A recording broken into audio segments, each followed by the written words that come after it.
Hello mga idol! For today's video, may nagdala sa akin ng isang karaoke player. Ito po ay galing pa sa kabilang bayan. So, dumayo pa sa atin si Sir.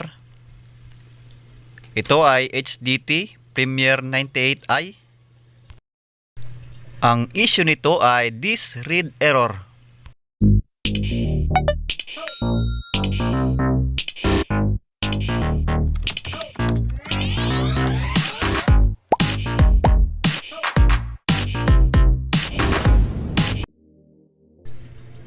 Ito, i-check ko muna siya.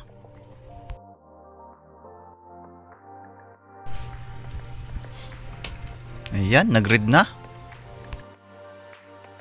Nag-read siya kaso nakahang lang yung background, hindi nag-play ng music.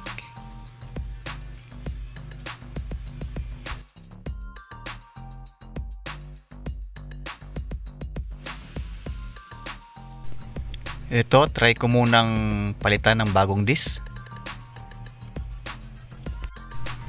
Isa din po yan sa sanhi ng error. Pag marami ng gasgas ang disk, ay nahirapan na itong basahin ng player.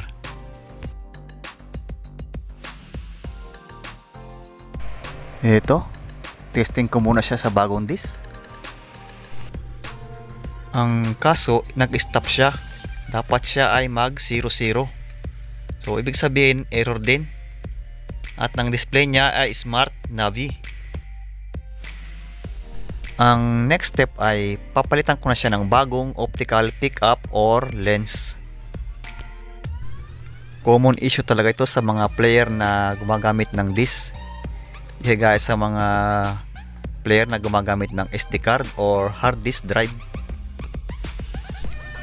Kaya sa mga kaibigan natin dyan na may video kay rental business, malamang naranasan din nyo ang ganitong problema.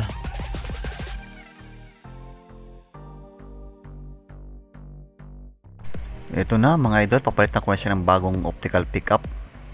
Ito ay tawag din nila ay laser pickup o mas kilala sa tawag na lens. Mabili po ito sa mga electronic store. Kahit po sa online, meron din po ito mabibili. Maganda po kasi at ito ay assembly na. I-install nyo na lang. May number din po yan. Kung ano po ang number ng original, ganon din po ang bibilin nyo. Naka-indicate po ang number sa ilalim ng lens. May solder link po dyan sa tapat na yan. Kailangan po itanggalin muna yan bago natin gamitin. Yan po ang pinakang lock nyan. Gamit lang po tayo ng soldering iron para matanggal yan. So ito na, kukunin ko lang yung goma ng lumang lens. Yan, tapos lilipat ko doon sa bagong lens.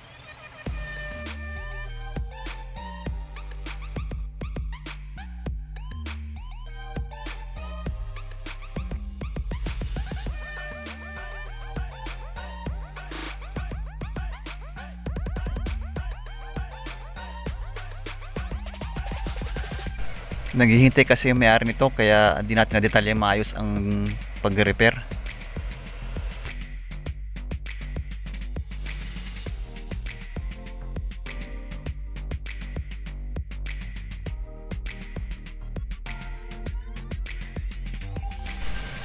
Eto na, na-install ko na ang bagong lens.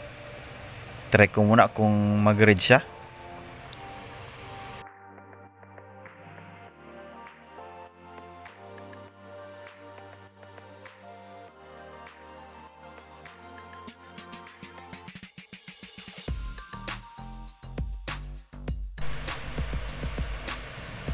So, nag-read na siya.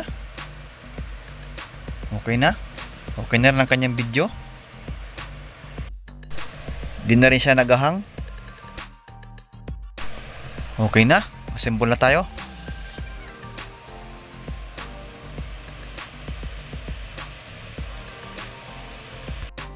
Final testing. Yan. Okay na.